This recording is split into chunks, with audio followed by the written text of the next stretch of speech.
Türkiye'ye o'qishga kelgandan keyin o'zi va oilasi minglagan Uyg'ur oilalariga o'xshash Xitoy zulmidan qutula olmagan Uyg'urlardan biri bo'lgan Javlon Shirmamat o'zi va oilasining bishiga kelgan kelishmasliklarni Xitoy doiralarining uning oilasidagilar bilan ko'rishtirmaganligini Turkiya taratqullariga ashkarladi. U xabar taqvimiga qilgan so'zida Turkiyaning insoniyatga qarshi bu jinoyatga parvosiz qolmasligi kerakligini ta'kidladi. O'zining ma'mur oilasining farzandi ekanligini va oilasidagilarning tarbiya ko'rgan kishilardan tarkib topganligini bayon qilgan Shirmamat mundaq dedi. Mening oilam, opam, dadam, inim hammasi ma'mur. Men 2018-yil 1-oydan boshlab ular bilan aloqalasha olmadim. Xitoy davlatining ularni tarbiyalash nomida yig'ilish lagerlariga qamaganligidan xabar topdim. Javlon mayli o'qish yoki savdo qatorliq sabablar bilan chet elga chiqqan Uyg'urlarning oilasidagilar bilan bo'lgan aloqasini yo'qotganligini bayon qilib mundaq dedi. Bu menla duch kelgan bir ahvol bo'lib qolmasdan 2016-yildan boshlab chet elda o'qiyotgan Sharqi Turkistonlik o'quvchilarning ko'pinchisi Sharqi Turkistondagi oilasidagilar bilan bo'lgan aloqasini yo'qotdi. Oilamdagilar bilan ko'rishish uchun bu yerdagi Xitoy konsulxonasiga iltimos sundim. Men yozma yoki bevosita ko'rishish orqali oilam bilan aloqalasha olmaganligimni ilmiy usulda bayon qildim. Ular nurg'un rasmiyatlarni oldimga qo'ydi. Oxirida ular menga oilamdagilarning meni ko'rishni xohlamaydiganligini aytdi. Men qarshilik qila olmadim. Nemishqa bolasini 2,5 yil ko'rmagan va hech qanday xabar ola olmagan ona uni ko'rishni xohlamaydi. Bundaq ish mumkinmi deb so'radim.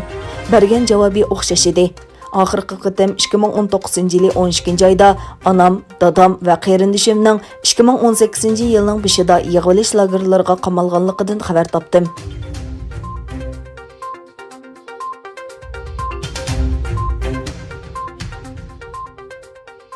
Sharqi Turkistondagi majburiy emgak masalasi haqida ko'plagan dalil isbotlarning ma'lum bo'lishiga ergishib, borgan sari ko'p soha buningga munosabatli ta'minot zanjirlarini man'iy qilish tashabbusiga ovoz qo'shishga boshladi. 31-avgust kuni bir qism kishilik huquq tashkilotlari Amerika hukumatiga qarashli har qaysi tarmoqlarni Sharqi Turkistondan keladigan paxta mahsulotlariga chetishliq barliq import faoliyatini to'xtatishga chaqirdi.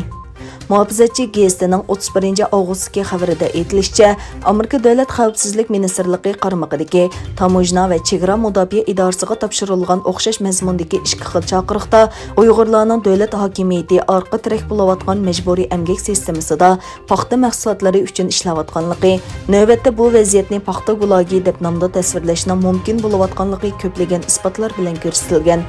Shundaqla Xitoyning dunyo bo'yicha eng chong paxta ishlab chiqaruvchi davlat ekanligi, Xitoydagi paxta mahsulotlarining 84% Uyg'ur diyoridan keladiganligi ta'kidlangan.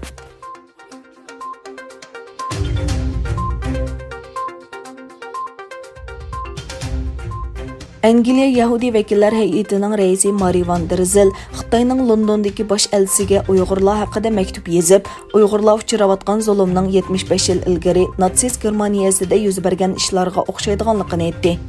Angliya Yahudilar vakili kengashining raisi Mari van der Zel Xitoyning Angliyadagi bosh elchisiga yozgan maktubida dunyoning Uyg'urlarga qilayotgan zulmni kechirmaydiganligini ta'kidladi.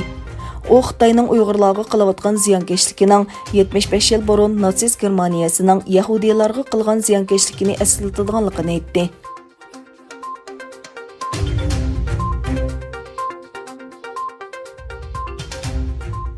Amerikadagi Xitoyning yuqori darajalik diplomatlari oliy maktablarni ziyorat qilish va elchixona binosi sirtida 50 dan ortiq kishi qatnashadigan madaniyat faoliyatlarini o'tkazish uchun Amerika Tashqi ishlar Ministrligidan tasdiq olish kerak. Amerika Tashqi ishlar Ministrligining bayonotida Xitoy elchixonasi va konsulxonalari ochgan barliq ijtimoiy aloqa hisoblarini aniqlash uchun harakat qilinganligi bayon qilingan.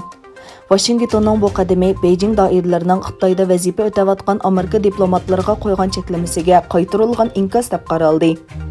Amerika Tashqi ishlar ministri Mike Pompeo tunog'un ministrlikda o'tkazilgan muxbirlarni kutib olish yig'inida mundaq dedi. Biz faqat tang darajada muomala talab qilamiz. Bizning Xitoyda vazifa o'tayotgan diplomatlarimiz qanday huquqlarga ega bo'lsa, Amerikadagi vazifa o'tayotgan Xitoy diplomatlarimi o'xshash darajada bo'lishi kerak. Bugun chiqargan qarorimizmi mushuningga qaratilgan.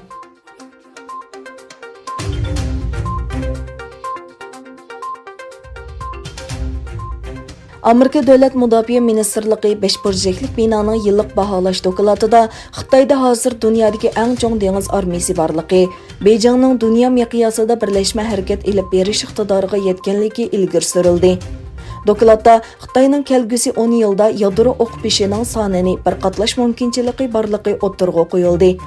Hozir 200 dek yadro o'q peshi borligi bilingan Xitoyning quruqliq, havo va dengizdagi yadro energiyasini oshirish fursati borligi o'tirg'a qo'yildi.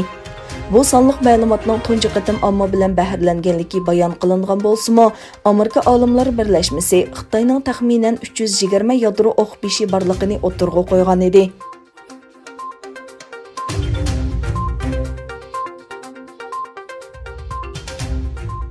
Hindistan Uçur ve Texnika Ministrligi Xitayğaçetiشلىق 118 appning butun mamlakatda cheklanganligini e'lon qildi. Hindistan vaqt gazetining xabar qilishicha, ministrlik Hindistan bilan Xitoy o'rtasidagi amaliy kontrol liniyasida to'qinish yuz bergandan keyin bu qarorni chiqargan. Buning bilan PUBG o'yini yanfon nusxasi, Ündidar, Sultanlar o'yini va applar qatorliq Xitoyğaçetiشلىق 118 xil yanfon yumshoq detalining cheklanganligi ko'rsatildi. Hindistonda aktiv PUBG ko'chma abonentlarining 33 milliondan oshadiganligi bildirildi.